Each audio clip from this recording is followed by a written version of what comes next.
The message came at exactly 14:47 Earth Standard Time on a Tuesday. Sarah Chun was drinking her morning coffee in the command center of Luna Station when every communication device in the solar system started screaming at once.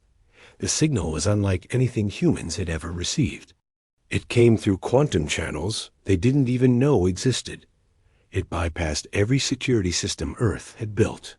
It spoke in perfect English, French, Mandarin, Spanish, and 17 other human languages at the same time. Attention, species. Designation human, the voice said. It was cold and mechanical, but somehow alive. This is Admiral Kethful of the Hegemony of Zephyria, speaking for the Galactic Council. You will listen carefully. You will not interrupt. You will comply. Sarah dropped her coffee cup. It shattered on the metal floor, but she didn't notice. Around her, technicians and officers stood frozen, staring at their screens. The main display showed something impossible. A three-dimensional map of the entire galaxy. Hundreds of star systems pulsed with blue light. A small cluster near the edge glowed yellow. The blue systems belong to the hegemony, the voice continued. We have ruled this galaxy for 3,000 of your years. We maintain order. We preserve peace. We protect civilization from chaos. The yellow cluster grew larger on the screen. Sarah recognized the Sol system, Alpha Centauri, Wolf 359, and 20 other human colonies. Such a tiny spot in the vast galaxy. The yellow systems are yours, 23 worlds. A generous allowance for such a young species. You have been permitted to exist because you showed promise. That permission can be revoked. Sarah felt her hands shaking. She had commanded deep space missions for 15 years. She had seen nebulae that could swallow entire solar systems. She had watched a sty, but this alien voice made her feel like a child caught stealing candy. However, recent human activities concern us. Your ships venture too far. Your colonies expand too quickly. Your people ask too many questions. This behavior must stop immediately. The galaxy map changed. A red line appeared around the human systems, forming a perfect sphere. This is the Kepler boundary. No human vessel will cross this line. No human settlement will be established beyond this perimeter. No human exploration will proceed past this point. Admiral Chun pressed a button on her console. This is Admiral Sarah Chun of the Terran Commonwealth Fleet. We did not know other intelligent species existed. We mean no harm. Perhaps we can discuss. You will not speak. The alien voice cut her off. You will listen. The display changed again. It showed a solar system Sarah didn't recognize. 8 planets orbited a red star. Cities covered 3 of the worlds. Ships moved between them like busy insects. This was the Krillian Empire. They built a civilization that lasted 12,000 years. They created art, music, and poetry. They explored the stars with wonder and hope. The image shifted. Now it showed the same system, but different. The star looked the same, but where planets had been, only broken rocks drifted in space. Millions of pieces of stone and metal tumbling through the void. The Krillians believed they could ignore our boundaries. They thought their ancient culture gave them special privileges. They were wrong. Their civilization ended in 3 hours. Sarah felt sick. Billions of people had lived on those planets. Now they were just debris orbiting a lonely star. We are not cruel, Admiral Kethfall continued. We do not destroy without cause, but we do not tolerate disobedience. Order must be maintained. The strong must guide the weak. The wise must control the foolish. The screen showed human ships now. Sarah recognized them. Exploration vessels, colony transports, scientific, research craft. The images were incredibly detailed. The aliens had been watching human space for a long time. Your ships carry weapons. Your colonies train soldiers. Your governments plan military campaigns. These actions suggest hostile intent. We cannot allow hostile species to threaten galactic peace. We're not hostile, Sarah whispered, though she knew the alien couldn't hear her with communications cut off. Therefore, you will accept the following terms. First, all human expansion beyond the Kepler boundary will cease immediately. Second, all human military vessels will be limited to defensive capabilities only. Third, any human ship detected beyond the boundary will be destroyed without warning. Fourth, these terms are not negotiable. The alien's voice remained perfectly calm, as if he was reading a shopping list instead of threatening an entire species. To demonstrate our resolve, we have prepared a small display. The image changed to show Earth's own solar system. A massive shape moved past Neptune, heading toward the inner planets. It was a ship, but calling it a ship seemed wrong. It was bigger than Earth's moon. Its surface was smooth black metal, covered in patterns that hurt to look at. This is the inevitable conclusion, one of our smaller patrol vessels. It carries enough firepower to destroy your homeworld 7 times over. It will remain in your system for 37 of your days as a reminder of our agreement. Sarah watched the alien ship glide past Mars. Its size made the red planet look like a marble. Human patrol ships that approached it simply shut down, their crews too terrified to resist. You have proven yourselves capable of basic space travel and planetary colonization. These are admirable achievements for such a young species. Do not let pride destroy what you have built. The transmission began to fade, but the alien's final words came through clearly. We have watched your species since you first left your world. We know your history. We understand your nature. You are violent, unpredictable, and dangerous to yourselves and others. But you can learn. You can grow. You can earn your place in galactic civilization. Remain within your boundaries. Accept our guidance. Survive and prosper under our protection. This is not a request. This is not a negotiation. This is the only chance your species will receive. The voice stopped. The galaxy map disappeared. The screens went black. For a long moment, nobody in the command center spoke. The only sound was the hum of air recyclers and the distant throb of the station's engines. Admiral, Lieutenant Torres finally said, his voice barely a whisper. What do we do? Sarah looked out the observation window at Earth, hanging in space below. 3 billion people lived on that blue world.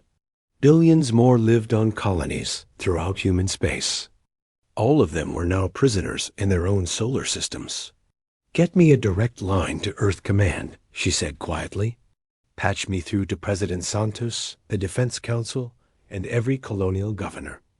Use quantum encryption, maximum security. Yes, ma'am. What should I tell them? Sarah watched the alien ship's dark shape moving past Jupiter. It was beautiful in a terrible way, like a storm cloud or a falling star. Tell them we have a problem, she said. Tell them someone just told humanity where we can and cannot go in our own galaxy. She paused, thinking about the dead worlds the alien had shown them, thinking about the threat hanging over Earth, thinking about 23 human worlds suddenly trapped inside an invisible cage. And tell them we need to decide what we're going to do about it.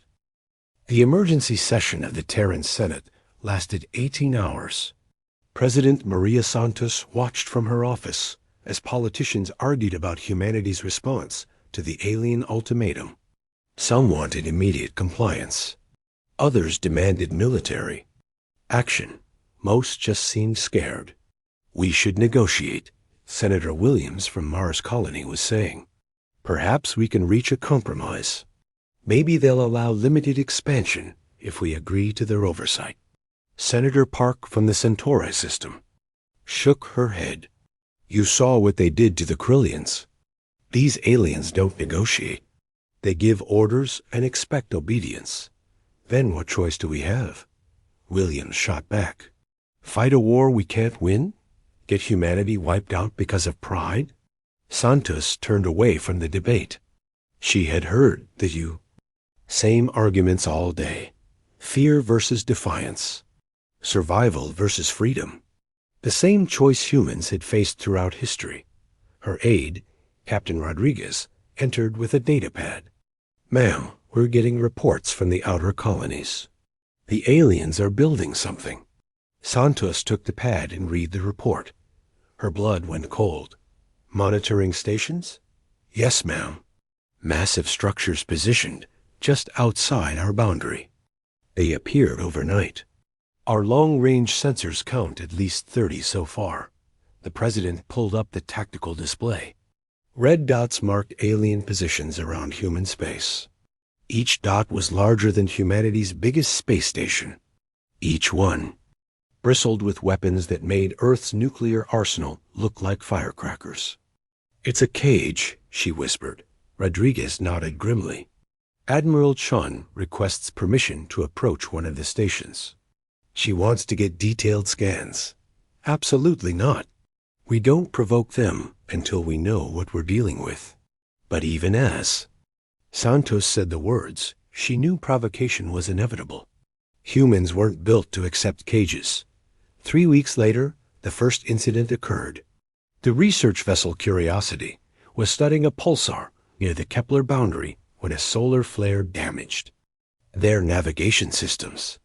The ship drifted 0.3 light years into restricted space while the crew worked on repairs. Dr. Elizabeth Warren, the mission commander, immediately sent an emergency transmission explaining the situation. She requested permission to complete repairs before returning to human space. The message was polite, apologetic, and professional. The alien response came 12 minutes later. The Curiosity simply vanished. One moment it was there on sensors, the next it was gone. No explosion, no debris, no final transmission. 847 scientists and crew members erased from existence without a trace.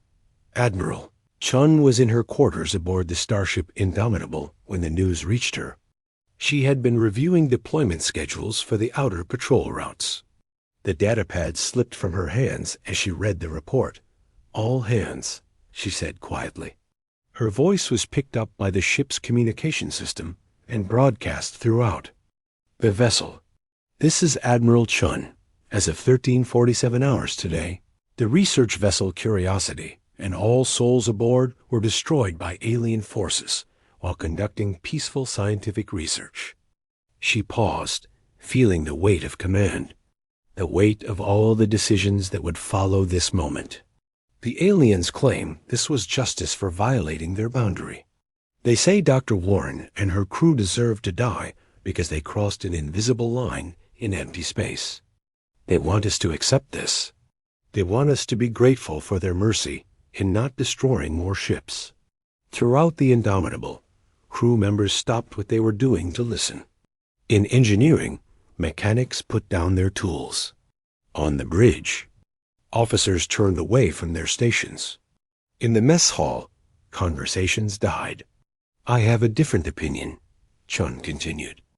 I think 847 human beings died today because someone tried to put us in a cage. I think they died because we allowed ourselves to be intimidated by bullies with big ships. She stood up and walked to the viewport in her quarters.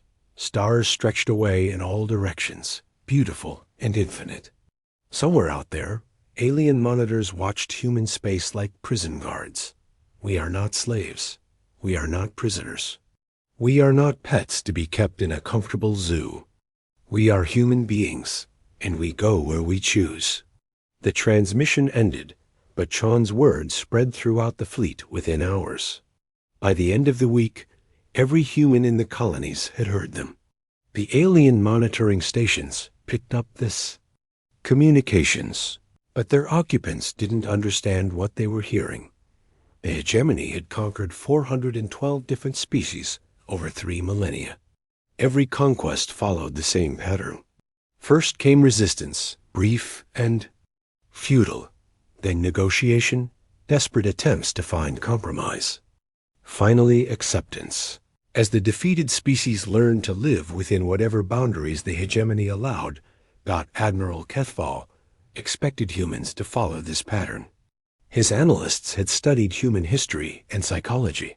They understood that humans were emotional, impulsive, and prone to violence. But they also understood that humans were intelligent enough to recognize superior force. The first sign that something was different came 2 months after the Curiosity incident. Human ships began experiencing unusual numbers of navigation errors near the boundary. Emergency situations that required temporary incursions into restricted space became surprisingly common. The cargo vessel Atlantic Dream suffered engine failure just inside the forbidden zone. The scientific ship Newton developed a critical life support malfunction that forced them to cross the boundary seeking emergency repairs. The colony transport Mayflower reported pirates and requested permission to flee into restricted space for safety. Each incident was technically plausible. Space was dangerous, and equipment failures were common. But the pattern was too convenient to be accidental. Kethval reviewed the reports in his command chamber aboard the Fortress Eternal Dominion. His aide, Sub-Commander Rix, stood at attention. Beside the holographic display, 17 violations in 60 days, Rix reported. All appear to be legitimate emergencies, but the statistical probability suggests coordination. They're testing us, Kethval realized, probing our responses, learning our capabilities. Should we destroy the next violator to send a clear message? Kethval considered this. The hegemony's standard procedure was to escalate slowly. First warnings, then demonstrations, then selective destruction. It had worked for 3,000 years. Not yet. Destroying the research vessel should have been sufficient. Perhaps humans require more time to process their new reality. But even as he said this, Kethval felt uneasy. Human behavior didn't match any species in the hegemony's extensive files. Most conquered peoples showed clear submission patterns.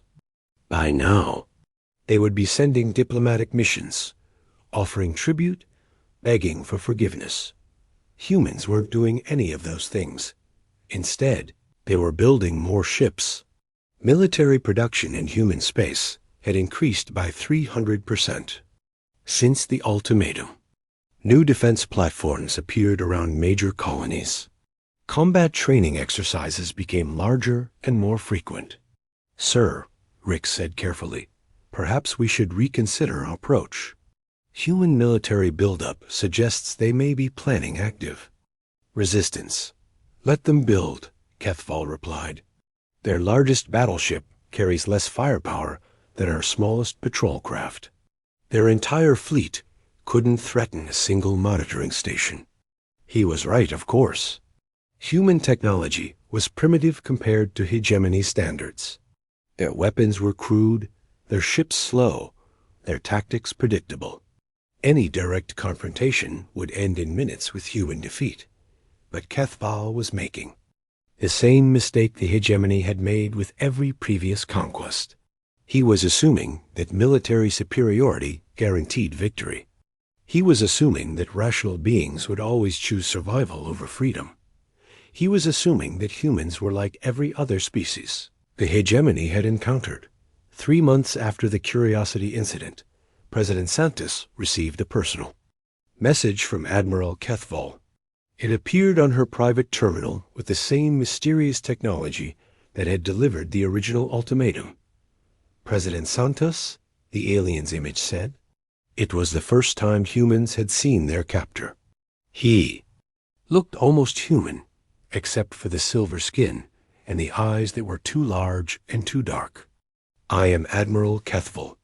We have observed concerning developments in your space. Santos leaned back in her chair. She had been expecting this communication. Your military production has increased significantly. Your ships continue to violate our boundaries. Your leaders make speeches about freedom and resistance. These actions suggest you have misunderstood our previous message. The alien's expression didn't change, but something in his voice suggested impatience. We offered you a simple choice: compliance or extinction. Most species choose compliance within the first year. You have had sufficient time to consider your options. It is time to choose. The image leaned forward slightly. Cease all military production immediately. Reduce your fleet to minimal defensive capabilities. Send diplomatic representatives to formally acknowledge hegemony authority. Do this within 30 of your days, or we will assume you have chosen extinction. The transmission ended, leaving Santos alone with her thoughts. Outside her window, she could see the lights of New Geneva spread across the continental shelf. 5 million people lived in this city alone. Billions more depended on her decision. She activated her communication system and sent a message to Admiral Chun. The 30-day deadline expired at midnight, Earth Standard Time. Admiral Kethfall waited in his command chamber, expecting a surrender message from the human government. Instead, he received something else entirely. Every communication channel in the galaxy suddenly carried the same signal. Human voices speaking in dozens of languages, but the message was identical. President Santos appeared on screens from Earth to the Outer Rim territories. My fellow humans, she began, and to our alien observers who demanded our submission. Today marks the end of negotiations. The hegemony of Zephyria has given us an ultimatum. Submit to their authority or face extinction. Kethfall leaned forward. In his chair, this was not the response he had expected. Where was the diplomatic mission? Where were the pleas for mercy? They believe superior firepower gives them the right to cage us like animals. They believe fear will make us obedient. They believe humans are like every other species they have conquered.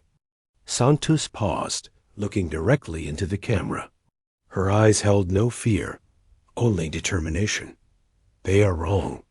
The president stood up, and the camera pulled back to show she was speaking from the bridge of a warship.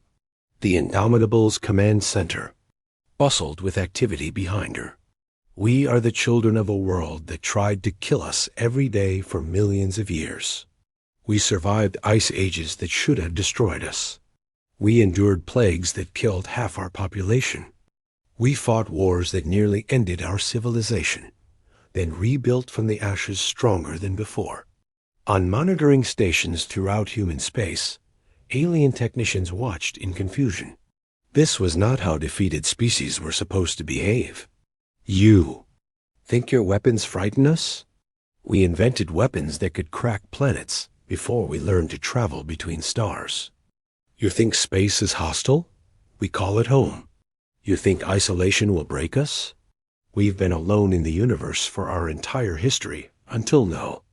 Admiral Chun stepped into view beside the president. Her uniform was crisp, her expression calm.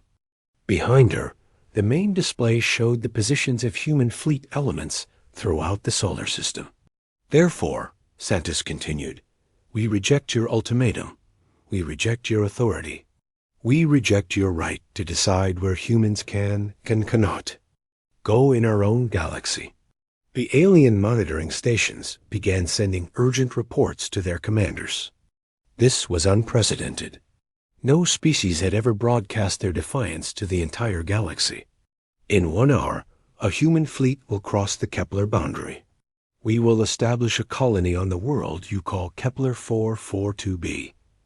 We will build homes there, raise families there, and live free there. Kethfall activated his communication system. All monitoring stations, this is Admiral Kethfall. The humans have declared their intention to violate our boundaries. Prepare for immediate military response. But Santos wasn't finished. We know you will try to stop us. We know your ships are bigger, your weapons more powerful, your technology more advanced.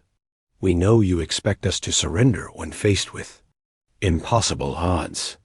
She smiled, and somehow that smile was more frightening than any weapon. "But you don't understand what you're dealing with. You've never faced a species that would rather die fighting than live in chains. You've never met humans before." The transmission ended. Across the galaxy, subject species who had lived under hegemony rule for generations watched in stunned silence. For the first time in 3 millennia, someone had told the Empire no. Admiral Chun stood on the bridge of the Indomitable as the human fleet prepared to depart. 200 ships filled the space around Earth, from massive battleships to small colony transports. It was the largest fleet humanity had ever assembled. "Admiral," Captain Torres reported, "all ships report ready. Course laid in for Kepler 442. Chun nodded. She looked out at the assembled fleet and felt pride swell in her chest. These weren't professional soldiers or hardened warriors. They were farmers and scientists, engineers and teachers, people who had volunteered to cross an alien boundary because freedom mattered more than safety. "Open a channel to all ships," she ordered. "Channel? Open, Admiral. This is Admiral Chun to all vessels. In 15 minutes, we will cross the Kepler boundary and enter restricted space. The aliens will try to stop us. They have bigger ships, stronger weapons, and more experience. By all logical calculations, we should lose this fight." She paused, looking at the faces of her bridge crew.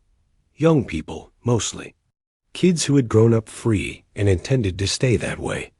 But logic has never been humanity's strong point. We're the species that looked at the ocean and decided to cross it in wooden boats. We saw mountains and decided to climb them. We looked at the sky and decided to fly.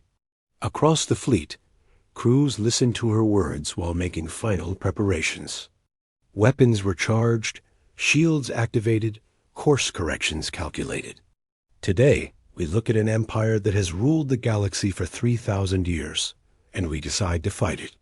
Not because we can win, but because some things are worth fighting for regardless of the odds. She sat down in the captain's chair and placed her hands on the armrests. "All ships, this is Admiral Chun. Engage FTL drives. Destination, freedom." The human fleet vanished into hyperspace, leaving Earth's orbit empty except for defense platforms and patrol ships. Behind them, alien monitoring stations detected the fleet's departure and began calculating intercept courses. The journey to Kepler 442 took 6 hours at maximum hyperspace velocity. Chun spent the time reviewing tactical reports and saying goodbye to people she might never see again. She recorded a message for her daughter on Mars, just in case.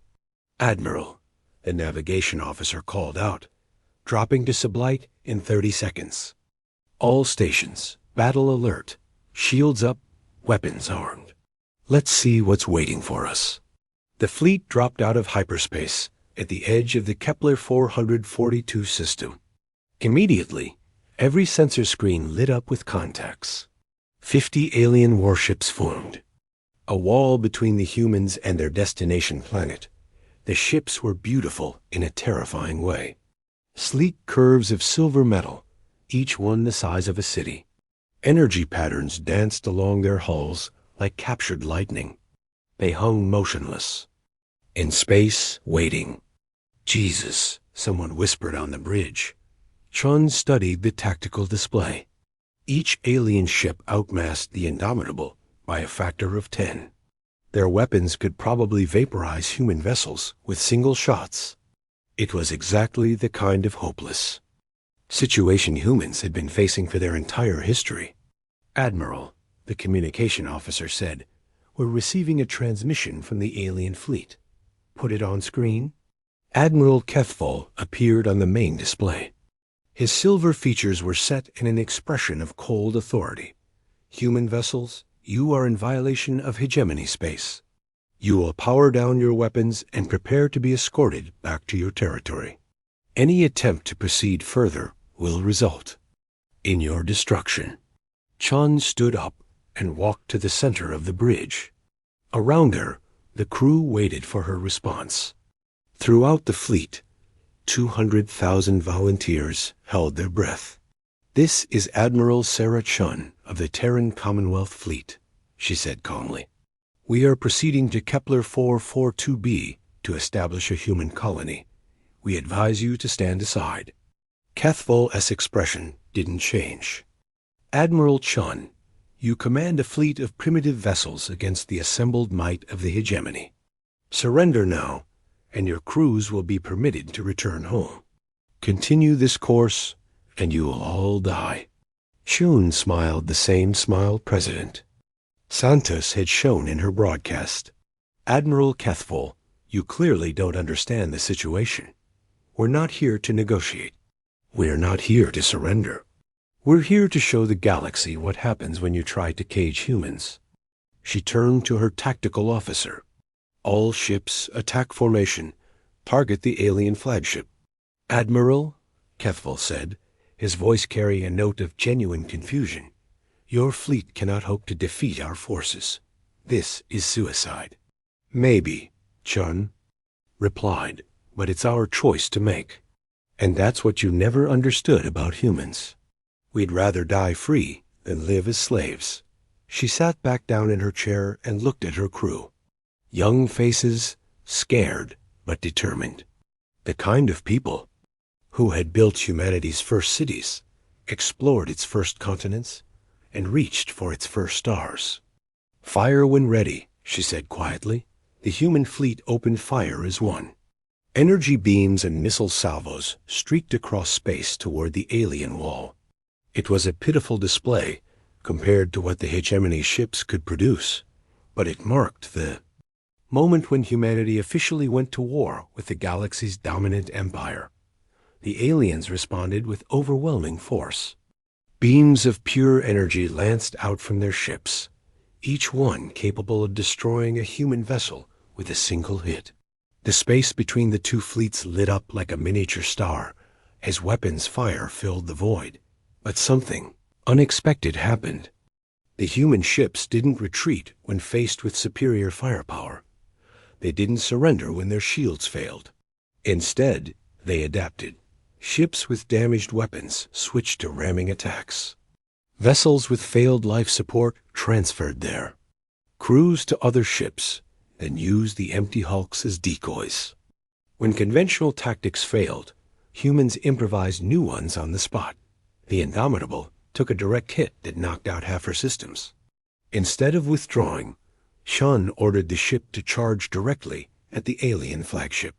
"All hands, this is the Admiral?" she broadcast as enemy fire tore through the ship around her. "Abandon ship. Get to the escape pods. That's an order." The Battle of Kepler's Edge lasted 14 hours. When it ended, the space around the colony world looked like a graveyard. Twisted metal drifted in slow orbits around the planet. Emergency beacons flashed weakly from scattered debris. The beautiful silver ships of the hegemony were reduced to broken hulks, floating among the wreckage of human vessels. Admiral Cathvol survived, barely. His flagship's bridge was a ruin of sparking electronics and shattered displays. Half his crew was dead. The other half worked frantically to keep life support functioning. "Status report," he ordered, his voice hoarse from breathing smoke. Sub-Commander Urix crawled out from under a collapsed beam, her silver uniform torn and bloodied. "We've lost 37 ships, sir. The humans lost 143. By any measure, we won." Cathvol stared at the tactical display. It showed the positions of surviving vessels. 13 hegemony ships still capable of fighting. 57 human ships in various states of damage. The numbers said victory, but something felt wrong. "The humans aren't retreating," he observed. It was true. Despite losing most of their fleet, the surviving human ships were forming up for another attack. Their communications channels buzzed with activity as they coordinated their next assault. Sir, the communications officer reported, we're intercepting human transmissions. They're planning to ram our remaining ships. Ram them? Rix looked confused. But that would be suicide. They'd lose their remaining forces. Kethval understood then. These humans weren't fighting to win. They were fighting to make a point. They would rather die attacking than live defeated. All ships, prepare for emergency jump to hyperspace, he ordered. We're withdrawing, sir. Rix couldn't hide her shock. We have superior firepower. We can destroy the remaining vessels. At what cost? Kethval pointed to the tactical display. They've already shown they'll sacrifice everything to inflict damage. If we stay, we'll lose more ships. The hegemony cannot afford to trade vessels one for one with primitives. The surviving hegemony ships vanished into hyperspace, leaving the humans alone with their victory. It was a strange kind of victory, bought with terrible losses, but it was still a victory. Captain Lisa Torres floated in the emergency pod that had carried her away from the doomed Indomitable.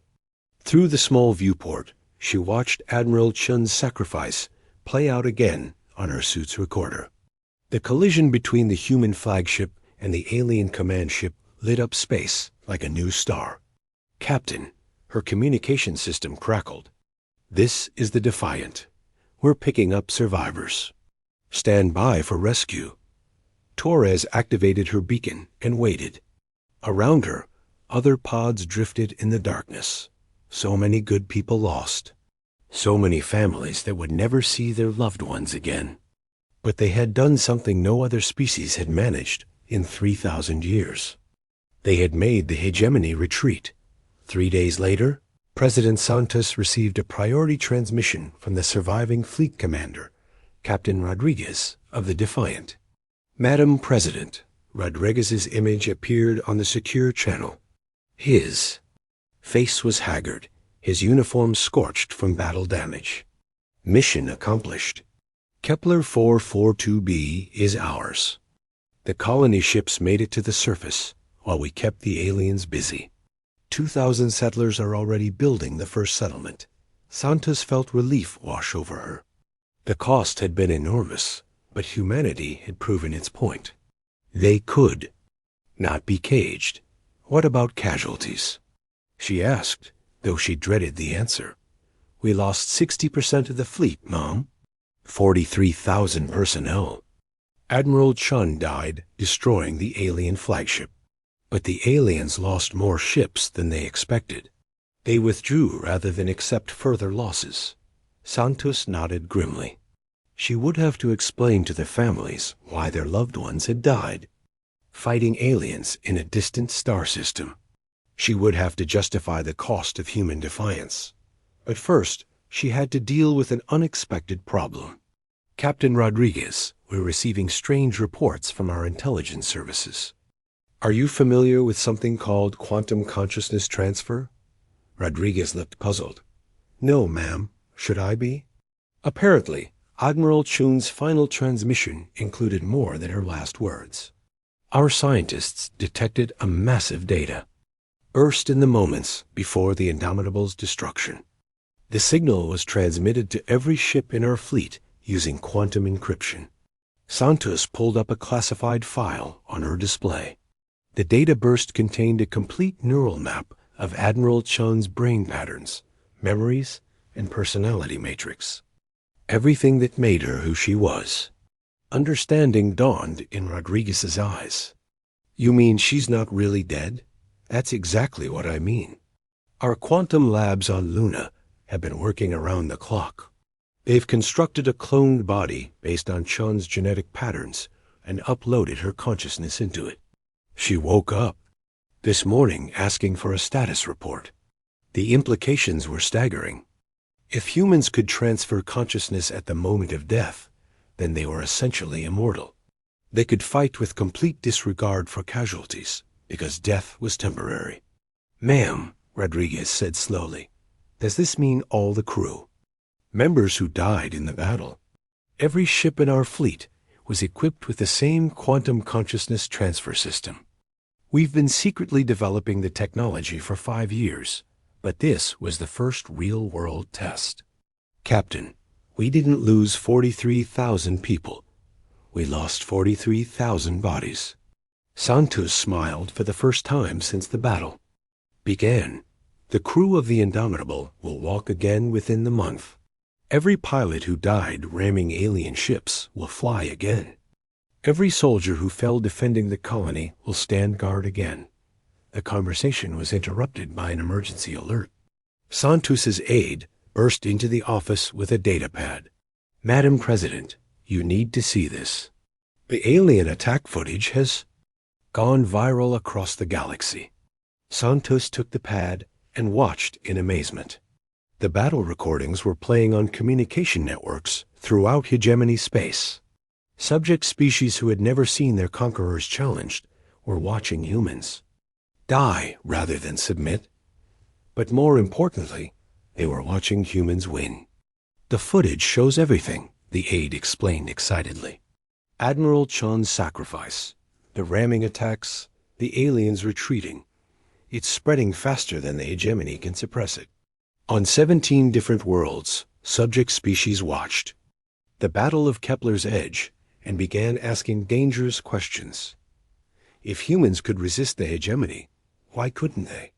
If a primitive species could make the aliens retreat, what could more advanced civilizations accomplish? On the industrial world of Thaction Prime, factory workers stopped their shifts to discuss the human battle footage. On the ocean world of Aquatica, the dolphin-like cetaceans held emergency councils to debate resistance. On the desert world of Korath, the insectoid hive queens shared chemical messages about human courage. Admiral Kethva received these reports in his damaged command ship as it limped back to hegemony space. Each message confirmed his worst fears. The humans hadn't just won a battle. They had inspired a galaxy. Sir, Rix reported, we're detecting unusual communication patterns throughout the Empire. Subject species are coordinating across system boundaries. The pattern suggests organized resistance. How many systems are affected? 17 so far, but the number is growing. Sir, we may have a serious problem. Kethval studied the intelligence reports. For 3,000 years, the hegemony had maintained control through fear and superior firepower. Subject species accepted their place because resistance seemed hopeless, but humans had shown that resistance was possible. More than that, they had shown it was achievable. Recall all patrol fleets to defensive positions, he ordered. Increase security alerts on all subject worlds. And send a priority message to the Hegemony Council. What should the message say, sir? Kethval looked at the tactical display showing human space. Such a small area, but its inhabitants had just changed. The balance of power in the galaxy. Tell them we have a new kind of enemy. Tell them the humans are not like other species. They treat death as temporary, fight without regard for losses, and inspire others through their example. He paused, remembering Admiral Chun's final words about freedom and choice. Tell them we may have made a grave error in threatening this species. These humans are not afraid of us. Worse, they're teaching others not to be afraid.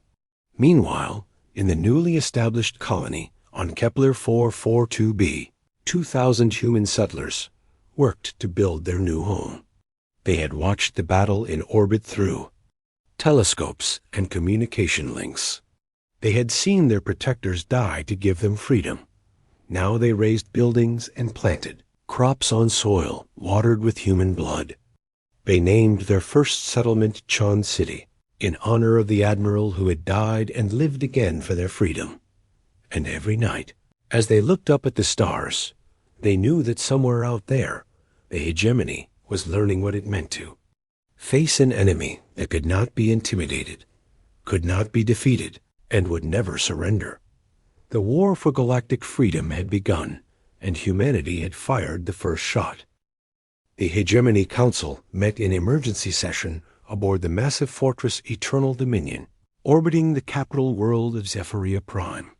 12 representatives of the galaxy's most powerful species sat around a circular table made from compressed neutronium. Each had ruled their sectors for centuries. None had ever faced a crisis like this. Admiral Kethval stood before them, his silver uniform still bearing scorch marks from the Battle of Kepler's Edge. His report lay on the table in front of each. Council member, 47 pages documenting humanity's impossible victory. Explain to us, demanded Councillor Vexthil of the crystalline hegemon, how a species we discovered only months ago has inspired rebellion across 17 systems. Kethval activated the holographic display at the center of the table. It showed the current state of the galaxy. Blue systems under hegemony control, red systems in open revolt, yellow systems showing signs of unrest. The humans broadcast their battle with our forces across the galaxy. Subject species who have obeyed us for millennia watched primitives defeat our ships. Now they believe resistance is possible. Belief is not capability, growled Councillor Thresh of the Bone Collective. Crush these rebellions with overwhelming force. Demonstrate the price of defiance. We tried that approach, Kethval replied. Yesterday, we bombarded the Aquatica system to punish their rebellion. We killed 3 billion cetaceans and reduced their ocean cities to radioactive ruins. The council members nodded approvingly. This was how order was maintained. However, Kethval continued. Within hours of the bombardment, 7 more systems declared independence. The destruction of Aquatica did not discourage resistance. It encouraged it. Councillor Seeks of the Geometric Imperium leaned forward. You're suggesting that our traditional methods are no longer effective? I'm suggesting that humans have changed. The rules of the game. Before their defiance, subject species feared us more than they hated us. Now they hate us more than they fear us. The council chamber fell silent. For 3,000 years, the hegemony had maintained control through a simple formula. Demonstrate superior power, demand obedience, crush resistance swiftly and completely. The formula had never failed. Show us these humans, ordered Councillor. More talk of the Void Syndicate. Kethval changed the display to show footage from the Kepler battle. The council watched in fascination as human ships conducted suicidal ramming attacks, as Admiral Chun sacrificed herself to destroy the flagship, as the surviving humans prepared to continue fighting despite hopeless odds. They fought knowing they would die, observed Councillor Yulinara of the Psychic Dominion. Their brain patterns show no fear of death, only determination to inflict damage. That's not the most disturbing part, Kethval said. He showed them classified footage from human space. 3 weeks after the battle, Admiral Chun was observed alive and commanding a new fleet. Our intelligence indicates that humans can transfer their consciousness at the moment of death. The council members exchanged glances. Immortal enemies were a new concept. Furthermore, Kethval continued, human military production has increased by 800% since our ultimatum. They're not building defensive fleets. They're building invasion forces. Invasion forces? Councillor Vexthil's crystalline form flickered with agitation. You mean they plan to attack us? According to intercepted communications, humans are planning something called Operation Righteous Fury. They intend to liberate every subject species in the galaxy. The silence that followed was broken by Councillor Thresh's bone-grinding laugh. Let them come. We'll turn their fleets to dust and their worlds to ash. Then we'll hunt down every human in the galaxy and erase their species from existence. I don't think you understand, Kethval said quietly. They're not coming alone. The display changed to show rebel fleet movements throughout the galaxy. Human ships were visible, but they were vastly outnumbered by vessels from dozens of other species. The cetaceans who survived our bombardment have joined them. The Krillian refugees we thought extinct have emerged from hiding. The silicon mines of the Proxima Collective have activated their hidden war fleets. 17 species are now actively supporting human military operations. Counselor Mortak stood up abruptly. This is unacceptable. We'll destroy every rebellious world. We'll exterminate entire species if necessary. We tried that, Kethval reminded him. Each atrocity only creates more rebels. The humans have taught the galaxy that we can be beaten. More importantly, they've taught them that we deserve to be beaten. The council erupted in angry voices. Some demanded immediate military action. Others called for negotiation. A few suggested strategic withdrawal to consolidate the remaining territory. Over the chaos, Counselor Six's voice cut through like a blade. Silence. The geometric being's form shifted through complex patterns as it processed tactical data. Analysis complete. Current rebellion involves 43% of hegemony territory. Projected expansion rate suggests total loss of control within 18 months. Recommendation: immediate strategic response required. What kind of response? Demanded Vexthal extermination protocol. Every rebellious system will be sterilized. Every supporting species will be eliminated. We will maintain control over the remaining territories through absolute terror. The other council members considered this. It was an extreme solution, but the hegemony had used genocide before to maintain order.